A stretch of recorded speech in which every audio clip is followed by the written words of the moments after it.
તો આજની વાર્તાનું શીર્ષક છે દીકરીના ઘરે જવા દે. તો એક ગોકુલધામ નામનું ગામ હતું અને ગામમાં એક ડોશીમા રહેતા હતા.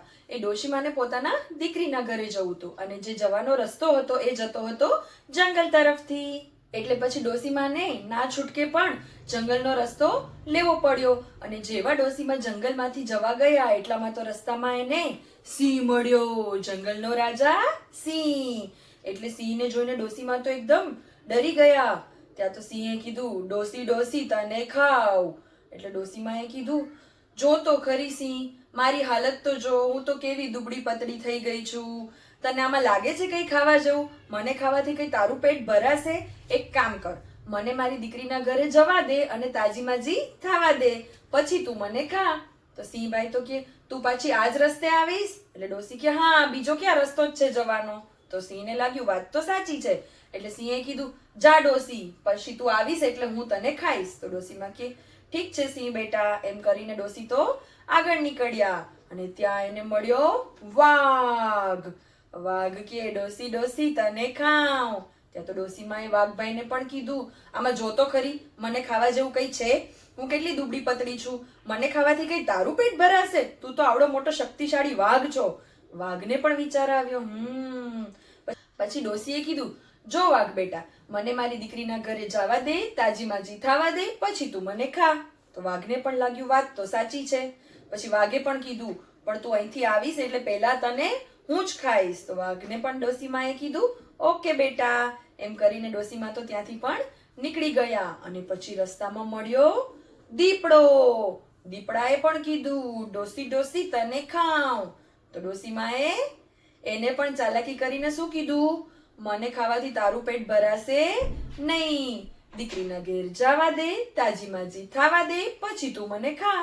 તો દીપડાએ પણ કીધું, વાત તો સાચી છે, કેમ કે જવાનો તો બીજો કોઈ રસ્તો છે નહીં. એટલે આવું કહી અને ડોશી તો એના દીકરીના ઘરે પહોંચી ગયા. દીકરીના ઘેર તો ડોશીમાએ એકદમ સરસ મજાના રોકાણા, તાજુમાજુ ખાયું પીયું ને મજા કરી અને પછી થયો જવાનો ટાઈમ. એટલે ડોશીમા તો બિચારા એકદમ ટેન્શનમાં આવી ગયા અને એને ટેન્શનમાં જોઈને દીકરીએ પૂછ્યું, મમ્મી તમે કેમ આટલા ચિંતામાં લાગો છો? એટલે ડોશીમાએ આખી વાત કીધી કે જ્યારે હું આવતી હતી ત્યારે મને આટલા બધા પ્રાણીઓ મળ્યા હતા અને મેં બધાને એમ જ કીધું હતું અને હવે તો એ મને ખાઈ જશે, મૂકશે નહીં મને. એટલે દીકરીએ કીધું, અરે મમ્મી આટલી સી વાત, આમાં કઈ ચિંતા કરવાની વાત છે, હું છું ને, હું તમારી મદદ કરીશ. પછી દીકરી તો છે ને એક ભંભૂટીઓ લઈ આવી. ભંભૂટીઓ એટલે માટલા જેવું ગોળ ગોળ હોય. અને દીકરીએ ડોશીમાને કીધું કે મમ્મી તું આમાં બેસી જા અને હાથેથી આમ ચલાવતી જાજે, એટલે તું દૂડતું દૂડતું આ ભંભૂટીઓ તારા ઘરે પહોંચી જશે અને કોઈ પણ પ્રાણીઓને ખબર નહીં પડે કે અંદર તું છો. તો ડોશીમા કે, હા, આ તો બહુ સરસ આઈડિયા છે. પછી ઘરે જવાના દિવસે દીકરીએ તો ડોશીમાને ભંભૂટિયામાં બેસાડી દીધા અને ભંભૂટિયાને હાથેથી આમ દોડાવી દીધો. એટલે ભંભૂટિયું તો પહોંચ્યું જંગલમાં. એટલે સૌથી પહેલા એને મળ્યો દીપડો. દીપડાએ પૂછ્યું, ઓ ભંભૂટિયા, તે કોઈ ડોશીને જોઈ છે?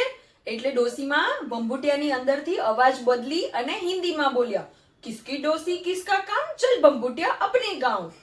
આ સાંભળીને દીપડાને થયું કે આ શું છે, આ કેવો અવાજ? એટલે દીપડાને વિશ્વાસ ના આવ્યો. એટલે એ તો ભંભૂટિયાની પાછળ પાછળ ગયો અને ડોશીમા તો હાથેથી ભંભૂટિયું હલાવતા હલાવતા આગળ વધ્યા. એટલામાં તો એને વાઘ મળ્યો. એટલે વાઘે પૂછ્યું, ઓ ભંભૂટિયા, તે કોઈ ડોશીને જોઈ છે? એટલે ફરીથી ડોશીમાં અવાજ બદલાવીને બોલ્યા, કિસકી ડોસી કિસકા કામ, ચલ ભંભૂટિયા અપને ગાંવ. આ સાંભળીને વાઘને પણ થયું, આ ભંભૂટીઓ કેવી રીતે બોલે છે, ચલો આપણે એની પાછળ પાછળ જઈને જોઈએ. એટલે દીપડો ને વાઘ તો ભંભૂટિયાની પાછળ પાછળ ચાલવા લાગ્યા અને અંદરથી ડોશી હાથેથી ભંભૂટિયું ચલાવતા હતા. ત્યાં તો આગળ મળ્યો જંગલનો રાજા સિંહ અને સિંહે પૂછ્યું, ઓ ભંભૂટિયા, તે ડોશીને જોઈ છે?